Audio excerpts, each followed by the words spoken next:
এই ২৬ সালে নির্বাচন হওয়ার কোনো প্রশ্নই ছিল না।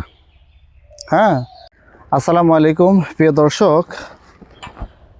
একাদশ জাতীয় সংসদ নির্বাচন শেষ হয়ে গেল, তবে এখানে দুইটি ব্যালটে ভোট দেওয়া হয়েছে। একটা হলো হা ভোট, আর একটা হলো এমপির প্রার্থীর জন্য, এমপি নিযুক্ত করার জন্য যে ভোট।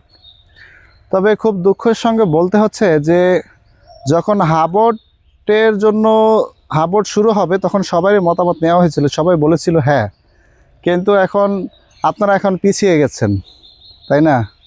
তো এটি হলো হা ভোট জয়যুক্ত হওয়ার পরে আপনারা সরকার গঠন করছেন, কিন্তু আপনারা শপথ নেননি হা ভোটের জন্য, দেশ সংস্কারের, জুলাই সনদের আপনারা শপথ নেননি। হ্যাঁ, হা ভোট জয়যুক্ত হয়েছে, তবে এটি হলে আসলে আপনারা জুলাইয়ের রক্তের সাথে আপনারা বেইমানি করেছেন। কারণ এই যার উসিলায় সিন্নি খেয়েছেন তার পেটেই লাথি মারলেন, বিষয়টা কিছুটা এরকম। কারণ আজকে ২৬ সালে নির্বাচন হওয়ার কোনো প্রশ্নই ছিল না, আপনারাও জয়যুক্ত হতেন না, তাই না?